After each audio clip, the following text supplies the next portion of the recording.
El domingo de noche, el candidato nacionalista Álvaro Garcés dijo que el desempeño de la concertación había superado sus expectativas y golpeó la mesa en señal de que esa coalición va a tener su revancha en el 2020. Los resultados, sin embargo, contrastan con ese optimismo, sobre todo por la contundencia con la que el Frente Amplio retuvo la intendencia de Montevideo. Pero además Garcés, que era el favorito para ganar la interna de la concertación, terminó segundo, lejos de Edgardo Novick, que fue el más votado. Varios analistas y dirigentes atribuyeron buena parte de la responsabilidad a Luis Lacalle Pou, que en junio pasado bloqueó la carrera de Jorge Gandini, que llevaba 2 años preparando su postulación. ¿Qué dice de este asunto el propio líder del sector Todos? ¿Qué otros temas están en su agenda ahora que comienza el año político fuerte después del ciclo electoral? Bueno, con el senador Luis Lacalle Pou vamos a conversar a partir de este momento. Senador Lacalle Pou, buen día. Gracias por acompañarnos. Emiliano. Gracias por invitarme. Empezamos por donde quiera. Por lo más complicado. No es lo más complicado. ¿No? No. A ver, vamos a ver. En la noche de las elecciones, Edgardo Novick, Álvaro Garcés y Ricardo Rackete reivindicaron la vigencia del partido de la concertación. Pero, decía recién yo, los resultados estuvieron lejos de las expectativas. El Frente Amplio, que había venido cayendo en las últimas elecciones, mejoró su votación de 5 años atrás, y el partido de la concertación votó peor que la suma de blancos y colorados en la elección anterior.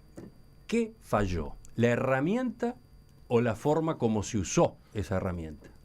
A ver, Emiliano, para mí la coherencia es una de las cosas más importantes en la actividad política y yo me la exijo diariamente. Cuando surge la idea de la concertación, que surge de la gente, no surge de los dirigentes, creo que la habilidad de los dirigentes políticos fue en poner la oreja al rumor popular que existía, que se hacía escuchar cada vez con más fuerza. Esto fue bastante antes de las internas. Y muchos eran muy exitistas con respecto al futuro de la concertación. Y cuando a mí se me preguntaba, sin pinchar el globo, porque tampoco se trata de eso, yo era cauto en el sentido de decir que desde el punto de vista de las elecciones y la posibilidad de los resultados, el análisis cronológico de los hechos era muy importante, sobre todo en lo anímico. ¿Qué quería decir con esto?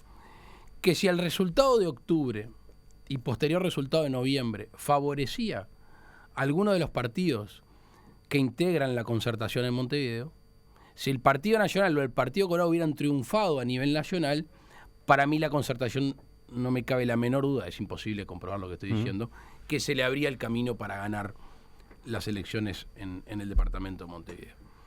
El resultado anímico de octubre y noviembre para los dos lados, para el Frente Amplio y para los concertados, no digo que fuera determinante, pero fue muy importante.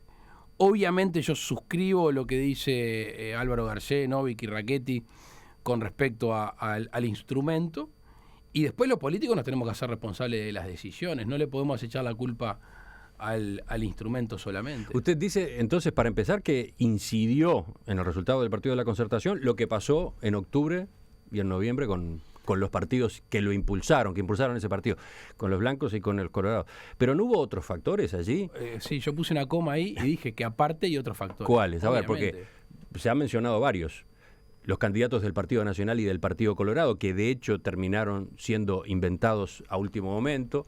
La falta de recursos económicos de los partidos tradicionales. Emiliano, capaz que no sea el término más correcto. Menciona un tercer factor, ausencia de un espíritu de unidad entre los 3 nombres. Cada uno hizo su campaña por su lado, no parecía que había un proyecto común. Pero a ver, ¿qué dice usted de esos 3 puntos? A ver, con lo último suscribo.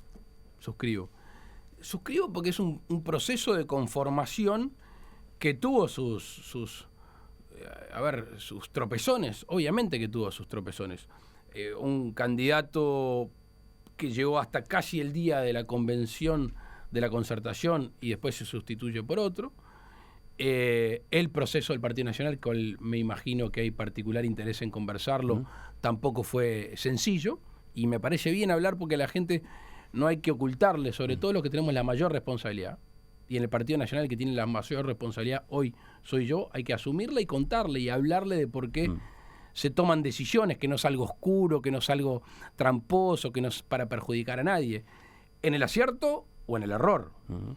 Y después yo celebro el surgimiento de un tercer candidato. Ahora están poniendo en tela de juicio Novik sí, Novik no. Perdón, no nos quejamos los dirigentes políticos de que a veces este es un sistema cerrado en el cual no participa otra gente. Uh-huh. Yo me alegro que Edgardo Novik se haya volcado a la política y aparte me alegro que haya votado bien. Porque ahora corresponderá ver si fue un fenómeno electoral que captó un sentir popular o tiene una trascendencia electoral. Allí, en ese punto en particular, ¿cuánto incidió la disponibilidad de fondos? Novik notoriamente tenía dinero para invertir en su campaña y al mismo tiempo da la impresión, el Partido Colorado ni que hablar, pero el Partido Nacional también estaba muy agotado en cuanto a recursos. Estamos acotados, bastante más acotados.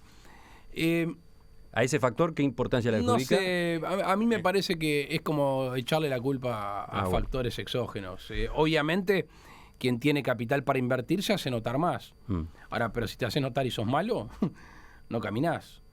Quizá lo que falta en estas campañas, y lo extiendo a la campaña de octubre y de la interna, es más conocimiento de qué es lo que van a hacer.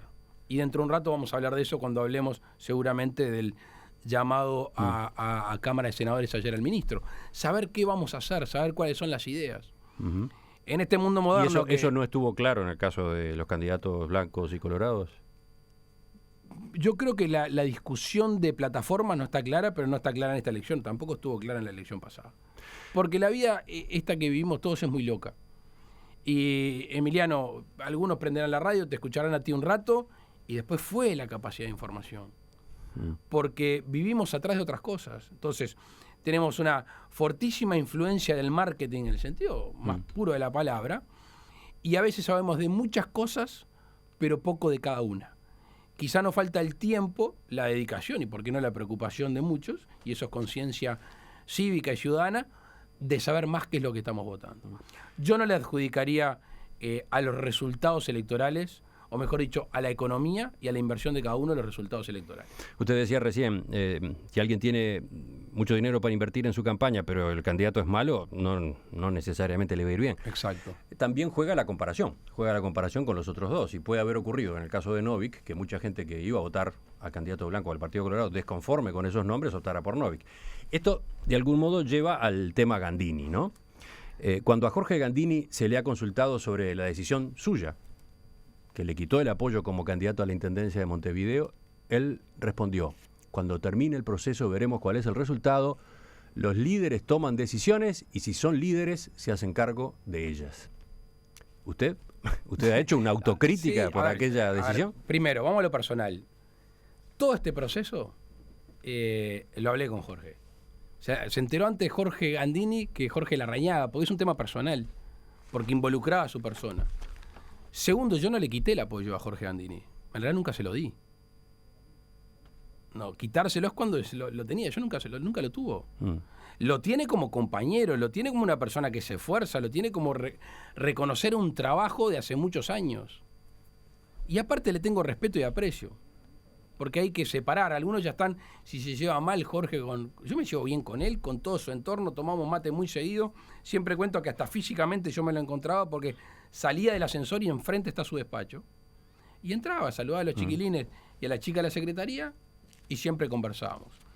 Hay un proceso que tiene algunas cosas que yo no he querido hablar, no porque haya que ocultarlas, sino porque me parece que incluye elementos sobre otras personas, en este caso sobre Jorge Gandini. Pero a ver, pero te lo voy a contar para despejar todas las dudas. Usted aclaró recién, no es que yo le retiré el apoyo, sino que nunca se lo di. Bueno, la pregunta es ¿por qué no se lo dio? Si él venía trabajando desde hacía 12 años, estaba muy consolidado, tenía su usina de ideas. Estaba muy consolidado, en realidad es un criterio y es un concepto subjetivo. No, digo, estaba consolidado en comparación con otros nombres que podía pensarse en ese momento. Las comparaciones siempre son odiosas.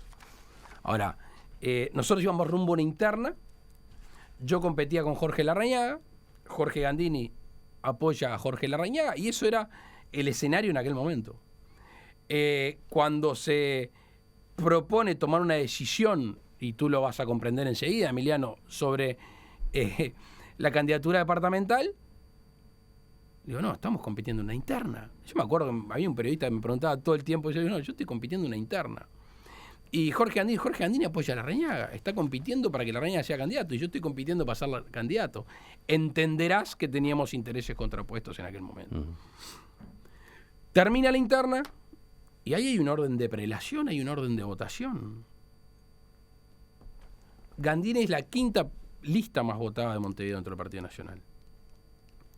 En ese momento veníamos trabajando con algunos compañeros con otro nombre, que yo no lo había dicho públicamente, pero ahora leo que Jorge Gandini lo dijo ayer, entonces me siento relevado para poder conversar, que era el nombre de Sebastián Bauzá, con el cual yo había hablado. Conversamos, informalmente, yo lo medí a Jorge Gandini, medí a Ney Castillo, medí a Sebastián Bauzá, ¿y sabes a quién medí? Ante la interna, a Edgardo Novik. ¿Usted había pensado en Novik? Ahora te voy a contar el episodio de Novik. ¿Usted había pensado en Novik como nombre del Partido Nacional en el Partido de la Concertación? Pero ahora te voy a contar el episodio de Novik. Y allí, entre otras cosas, voy a hablar con Jorge, le digo, mira, esta es la situación, hay un estudio en tales términos, él dice que yo no se lo mostré, yo estoy convencido que lo mostré, nunca lo hice público, pero estaba en la vuelta, no carece de sentido publicarlo. No había un apoyo total de Alianza a la candidatura de Jorge, y yo tenía otro candidato. Ahora, recuerdo que él me dijo, bueno, si yo no soy candidato hasta septiembre, después no soy.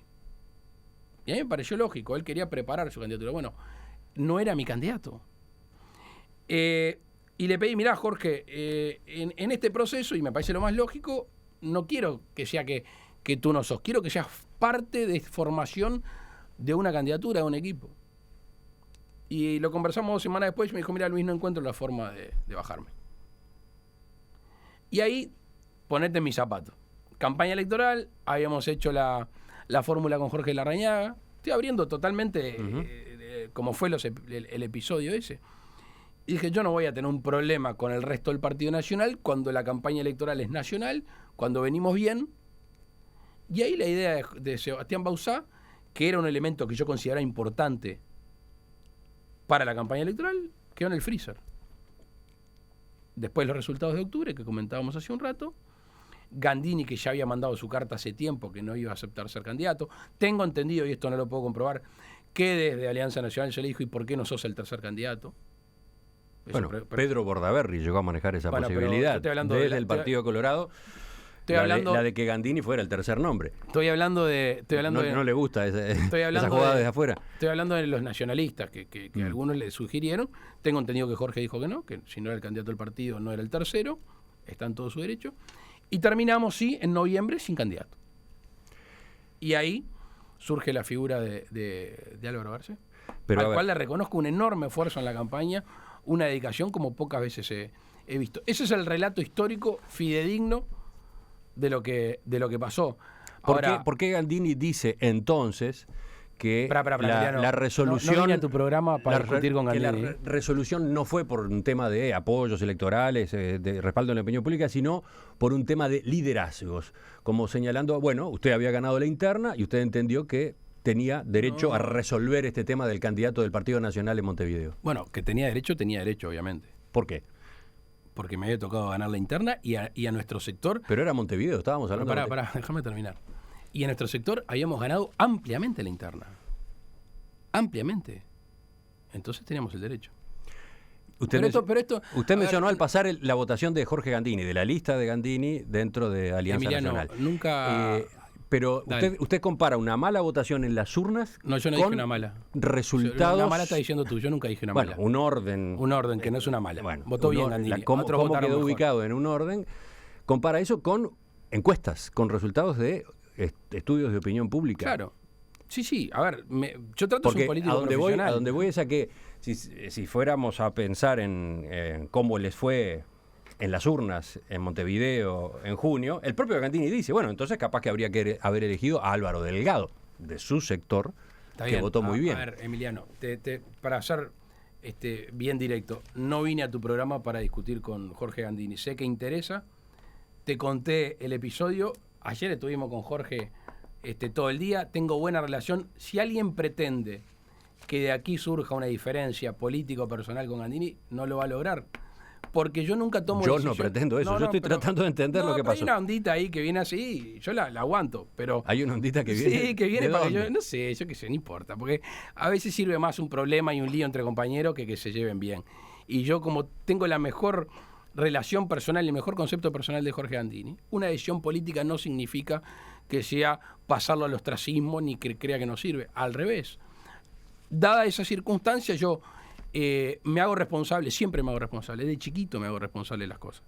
Pero entonces, permítame pasar en limpio. Dale. En esa encuesta que usted tenía, ¿qué No pasaba importa. con Bauzá, con Gandini, Bueno, con Novi? obviamente Bauzá estaba despegado. Bauzá estaba muy despegado de Sí, Gandini. Sí, estaba despegado. Sí. ¿Y por qué es que Bauzá después termina no aceptando?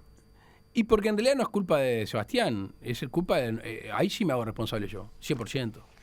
Tomé una decisión, que es la que yo te contaba.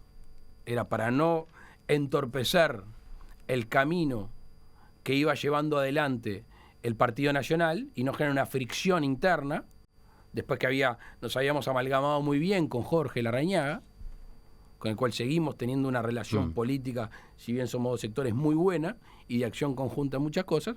A mí me pareció oportuno, y eso suscribo y lo hubiera hecho de nuevo, aún sabiendo los resultados, que me parecía no entorpecer un buen relacionamiento y algo que parecía Pero a ver, que tenía buen fin. Para evitar el problema ese en la interna, lo que hace usted es postergar la decisión para después de las elecciones nacionales. Exacto. Y es en ese trayecto que Bauzá, ¿qué? ¿Se cansa? ¿Y si lo frizamos? No sé si cansa, lo frizamos. Es por ese motivo, por la demora en concretar Es que yo creo que sí. Bauzá se baja. No, Y usted es que, se enfrenta entonces al problema de que se había jugado a Bauzá y ya no tenía Bauzá, y entonces había que salir a crear otro candidato. Si lo querés poner en esos términos, sí. Lo de Bauzá se baja, no. En realidad fue una omisión nuestra, mía, Luis Lacalle Pou. Bueno, y en ese momento, ¿por qué no Gandini? De vuelta. Porque la conversación que yo había tenido con Gandini hace tiempo ya había sido laudada. Es más, él me dijo, Luis, si a mí no me nombrás antes de septiembre, yo no soy candidato.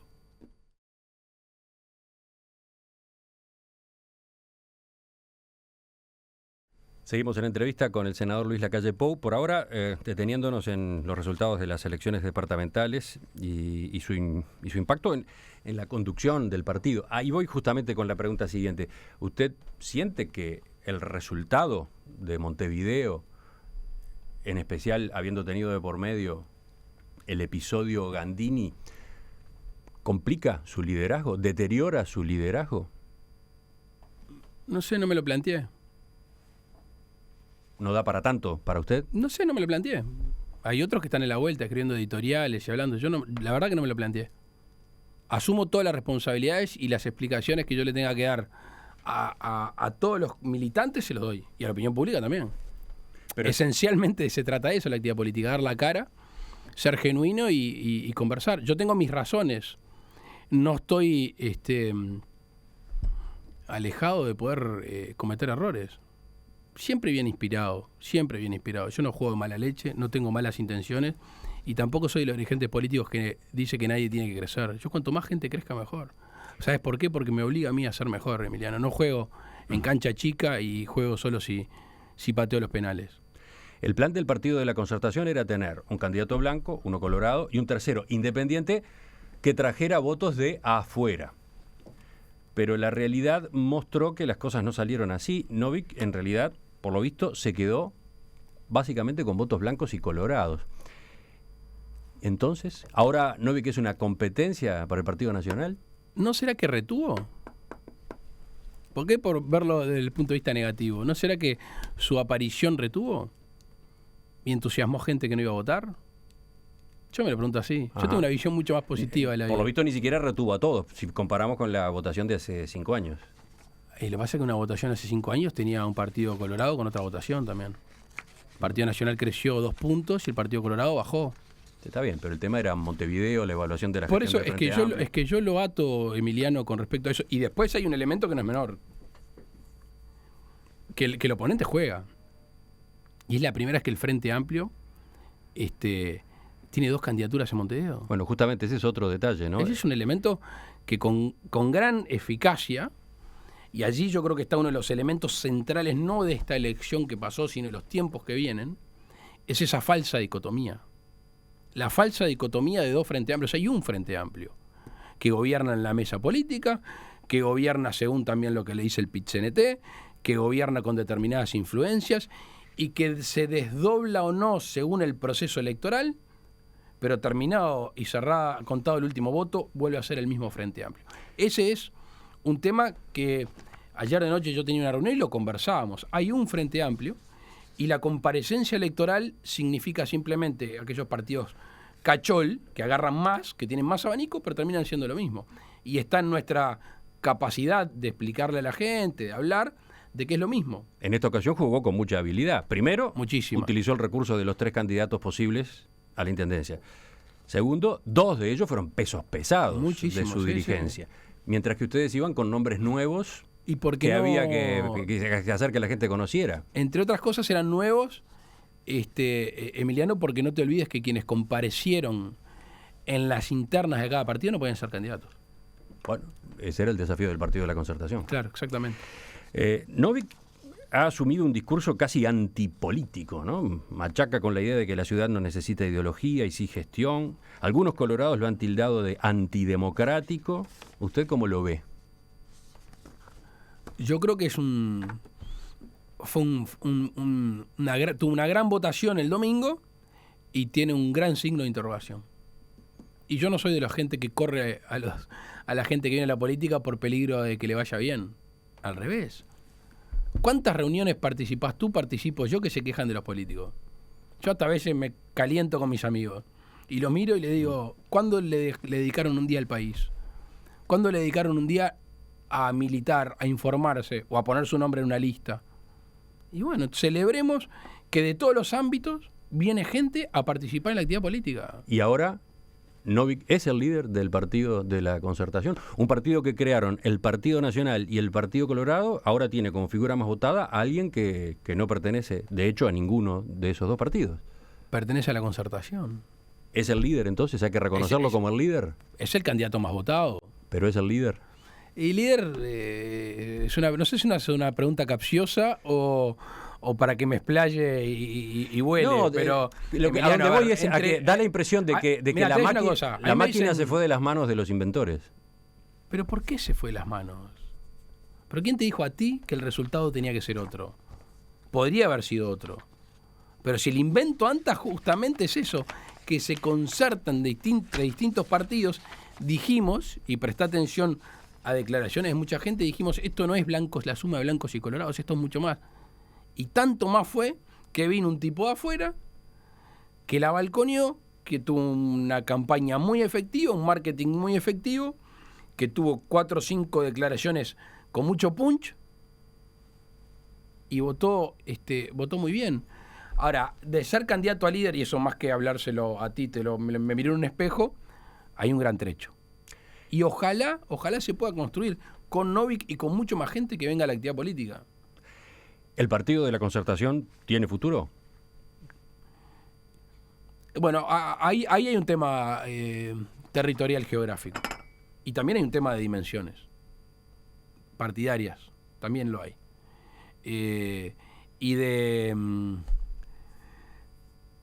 estado de salud de los contrayentes en la Concertación también, obviamente.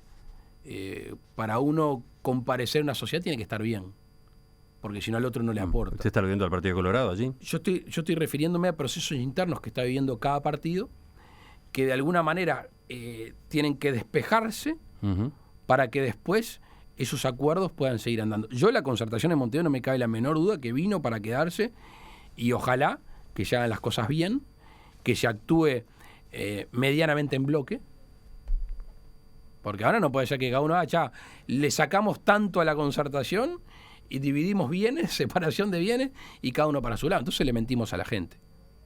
A mí me gustaría que realmente actúen en consecuencia los ediles.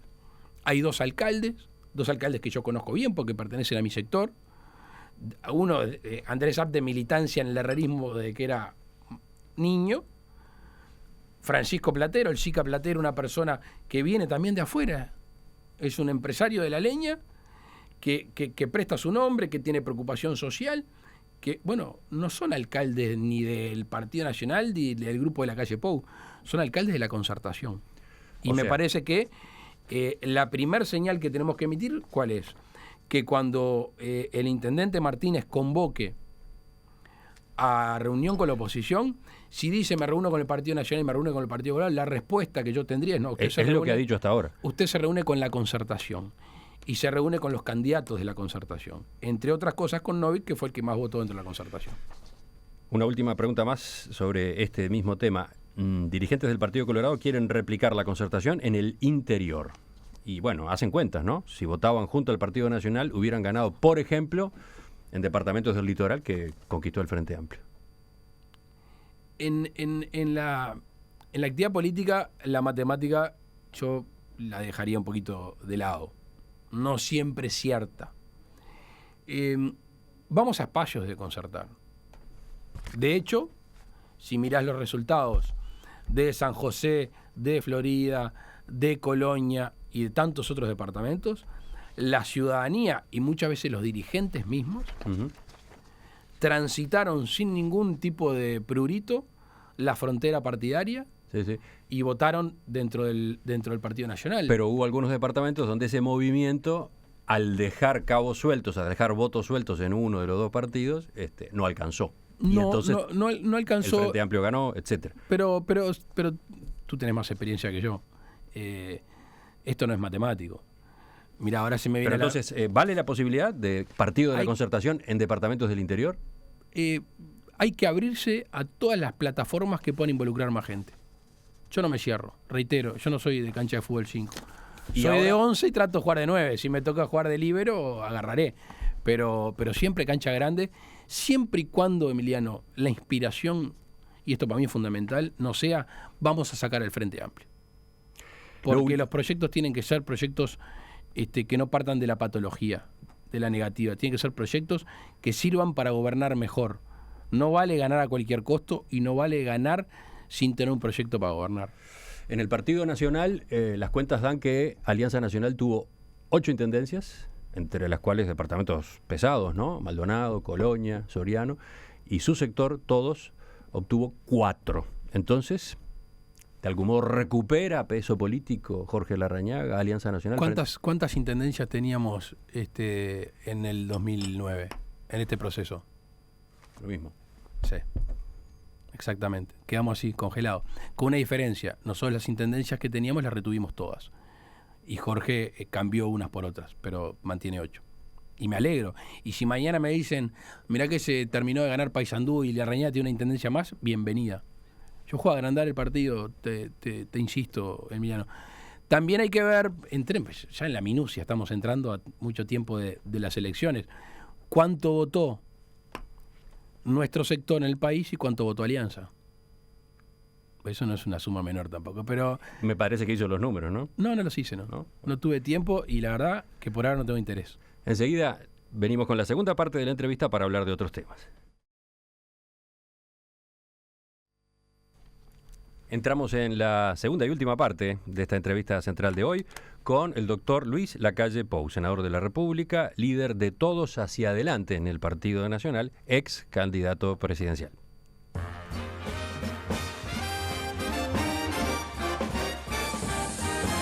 Sweet Caroline. Senador Lacalle Pou, el ministro de Economía, Daniel Bastori, compareció ayer en el Senado a partir de una iniciativa suya. Y durante el debate usted dijo que el Frente Amplio decidió actuar como que no existieran los ciclos económicos, como si las condiciones favorables iban a durar para siempre. ¿Qué sacó en limpio de este debate de ayer? Primero, la comparecencia del ministro, muy extensa su explicación, algunas respuestas muy vagas. Yo le hice 9 preguntas puntuales, aparte pidiendo cifras, porcentajes, metas fiscales. Si hubiera querido ser aburrido el ministro del todo, me daba 10, 15, 20 números y se terminaba la sesión. Optó por un largo discurso, muy explicativo, le pasó la pelota a Vergara y a García, pero nos fuimos con ausencia de respuestas puntuales. Hay medias respuestas, una sobre la cual me genera una tranquilidad también a medias, que es que no va a haber nuevos impuestos, pero al mismo tiempo la contracara de eso es que la afirmación, el reconocimiento a un hecho que se dio en enero, que fue el tarifazo, y que reivindican la tarifa como instrumento de recaudación. Usan otro término, pero... Más temprano el subsecretario Pablo Ferreri, cuando lo entrevistábamos aquí en Perspectiva, descartaba ese término, o perdón, que hubiera existido algo así, y se detenía en la caída real, notoria, variable según las empresas, que han tenido las tarifas públicas en estos últimos 5 años. Yo no discuto eso, pero lo hizo pasar caja. Bueno, lo digo yo, lo dicen todos los economistas que saben bastante más que yo del tema, y lo dice el propio Mujica. Lo que usted señala es que pese a que hubo esta caída real de las tarifas en los 5 años, los últimos ajustes han tenido como objetivo recaudar... Vamos a una línea cronológica bien breve, pero me parece importante. Año 2005 asume el Frente Amplio. Ayer yo le leí la versión que el propio ministro y el presidente Vázquez en su primer periodo mandaban, diciendo que recibían un país saneado. No lo digo yo, lo dice la rendición de cuentas que manda en junio del 2005 Vázquez, Astori y todos los ministros. Recibe 10 años de bonanza económica pocas veces vista, alcanza con los números y los precios de los commodities, alcanza con ver las exportaciones de nuestro país, que más que se triplican, etcétera, etcétera. Y terminamos 10 años con déficit, y terminamos 10 años con ciertas vulnerabilidades. Para mí, ¿eso qué significa? Que ha habido una gran eficiencia y eficacia en la recaudación y mucha ineficiencia en la gestión. Desde cuando vemos que se duplicó el presupuesto de salud y de alguna manera los índices de mortalidad infantil en algunos de estos años han tenido un aumento, cuando vemos en la educación que ha habido un fortísimo aumento del presupuesto y los resultados son malos en las pruebas PISA, son malos en la cantidad de niños que terminan de alguna manera la educación media, son malos en la titulación de maestros, que bajó sensiblemente, y podríamos seguir en tantas otras cosas. Hoy, ayer y hace pocos días, vemos que hay niños que no aprenden porque tienen hambre, Emiliano. Para mí fue como retrotraerme al 2002. Y hace años que no estamos en el 2002, y hace miles de millones de dólares que no estamos en la situación del 2002. Y esa mala gestión, ¿a qué va? ¿A qué apunta? Apunta a una eficacia en la recaudación. ¿Y dónde viene esa recaudación? Vienen las tarifas públicas. Porque si yo soy ministro de Economía o presidente de la República y viene Emiliano Cotelo, presidente de UTE, y me dice necesito tanto aumento de tarifas y aumento más, ¿por qué es? Si viene el del agua y me dice lo mismo y aumento más, ¿por qué es? Si yo recibo la bendición de que el petróleo baje un 43% y voy a una baja de 3%, 6%, dependiendo del combustible, cuando mis asesores en materia de combustibles y en materia económica me dicen que por lo menos deberíamos haber tenido una baja del 15%, caja. Aproximadamente 300 millones de dólares está haciendo el gobierno con esto. ¿Y por qué? Porque tiene una petrolera que dio déficit, que es monopólica, que estuvo mal administrada, porque tuvo una empresa pública como Antel que hizo algunas inversiones, la de la fibra óptica, que deberíamos analizar, pero yo a priori estoy a favor, pero después que malgastó. Y terminamos una vez más los errores del gobierno, la ineficiencia del gobierno, como siempre la paga el bolsillo de la gente. El presidente Tabaré Vázquez, ayer lo confirmó Astori, tiene resuelto que baje el déficit fiscal y se va a trabajar en esa dirección. Y bueno, si se hace con las tarifas es un bollo. Su preocupación es esa. Pero ayer lo dijo. Ayer Astori lo dijo. Hay que leer la versión taquigráfica. Que teníamos, y tenemos, y por ahí algún diario que hoy lo dice de mañana, que tenemos concepciones distintas. Dice de dos modelos, no sé si son modelos, concepciones distintas. Para mí una tarifa pública, sobre todo en servicios que son monopólicos, sugiere que pagar el servicio, los recursos humanos y el funcionamiento. Punto. Te deberíamos ir tendiendo a eso y no utilizarlo como un instrumento tributario de recaudación. A ver, supongamos que estamos en el año 2002, Emiliano, y realmente la crisis golpeó duro y acá no hay nadie que pueda decir otra cosa y estamos... Bueno, a todo el mundo se le pide que reme un poquito, ¿verdad? Entonces podríamos hasta justificar, como lo vieron, aumentos tributarios y un toquecito en las tarifas, contraviniendo la real existencia de las tarifas públicas sobre los precios. Ahora, no estamos en esa situación, o mejor dicho, no deberíamos de estar en esa situación. Cuando vemos que el presupuesto en seguridad, pero aumentó por lo menos un 100% y me estoy quedando corto. ¿Qué es lo malo? ¿La recaudación, los fondos o la gestión del gobierno? Lo último, Emiliano. ¿Esa es su principal inquietud? ¿Ese va a ser el tema, digamos, que usted va a estar siguiendo de manera especial en este periodo, o por lo menos en los primeros tiempos de este periodo de gobierno? A ver, ayer y en estos días se habla de austeridad y se habla de controlar. Bueno, hay que hacerlo cuando hay abundancia. Hay que hacerlo en épocas de vacas gordas. Porque en épocas de vacas flacas, la austeridad es una necesidad. La abundancia ya no existe. Entonces nosotros nos perdimos esa posibilidad. Lo hace cualquier familia. Supongamos que tenés un proceso económico brutal en algún momento. Vivís un poco mejor, tratá de que tu familia esté mejor, porque hay muchos que no se han beneficiado en otros momentos, pero guardás. Está en la más mínima racionalidad del ser humano guardar, siempre tener, porque el futuro de alguna manera es incierto. ¿A qué apelábamos ayer? A confianza y certidumbre, que son dos elementos en la economía fundamental, que no tienen número, que no tiene porcentaje, que no se puede meter dentro de una calculadora, pero que son fundamentales para el desempeño de la vida cotidiana de cualquier uruguayo y también para la vida de aquel que emprende, de aquel que gasta, de aquel que invierte. De todos modos, justamente desde el oficialismo ustedes lo acusaron de estar erosionando la confianza en el equipo económico. No creo que tenga tanta fuerza. Lo dijo, por ejemplo, el senador Rafael Michelini. Bueno, pero Michelini... Ahora, hoy, por ejemplo, veo la tapa del diario La República que se pregunta si la calle Pou arrancó la campaña 2020. La República, dice, una curiosidad de la República. A 3 días de las elecciones departamentales y como si estuviese en plena campaña, aprovechó la presencia del ministro de Economía para acusar a la izquierda de haber dinamitado la economía y sumido al país en la vulnerabilidad. A ver, me dedicó una etapa a la República, cosa que me emociona. Y después hace otras cosas en el medio, entre comillas, cosas que yo no dije. Es una práctica periodista bastante compleja. Te diría que no me extraña. Pero, ¿dijo o no que la izquierda dinamitó la economía? No. ¿Sumió al país en la vulnerabilidad? No, sumió no. Pero que hay vulnerabilidad no me cabe la menor duda. Lo dije como 5 veces yo. No todo lo que pone no es cierto de la República. Algunas cosas son ciertas. Ahora, la pregunta es si el planteo no exagera. Si el planteo, partiendo de una inquietud legítima, no carga demasiado las tintas. Quizás por ahí viene la comparación con un candidato en campaña, ¿no? ¿Es una afirmación o una pregunta? Se lo pregunto yo. No sé. ¿Qué evaluación hace de los extremos a los que llegó usted en la terminología que utilizó? ¿Cuáles extremos? Por eso. ¿Cuáles? Lo de la vulnerabilidad, por ejemplo. Pero no me cabe la menor duda. Obviamente. Habría que preguntarle en realidad al gobierno por qué hace 6 meses dijo una cosa y cambió.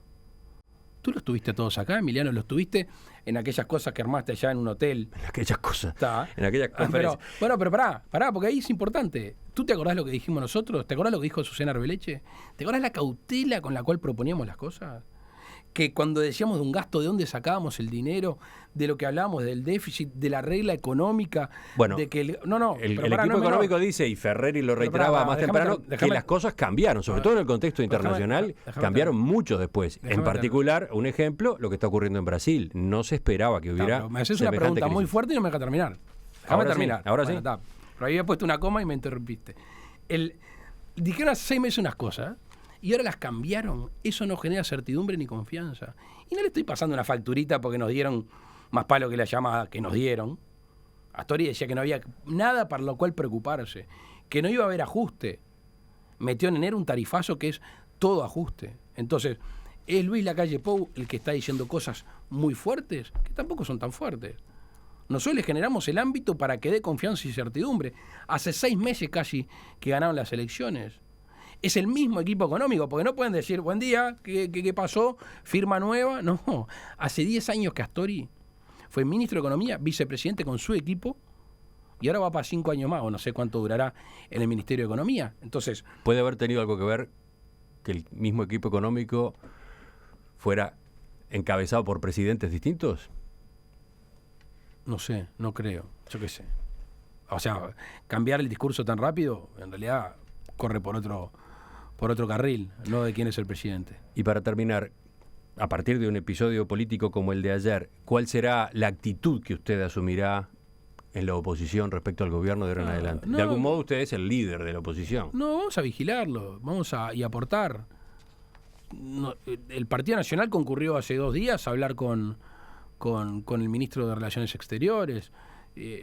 Estuve hablando el otro día mano a mano y nos vamos a juntar con el ministro de Transporte. Nosotros tenemos mucho para aportar. Ahora, la opinión pública fue contundente el 26 de octubre. Le dio el gobierno y las mayorías al Frente Amplio por 3.ª vez. Y a nosotros nos dijo, muchachos, cuiden que las cosas se hagan bien. Y ese es el mandato que yo recibí y por el cual me pagan el sueldo y el que me siento tranquilo con mi conciencia. Senador Luis Lacalle Pou, le agradezco que nos haya acompañado esta mañana. A la orden.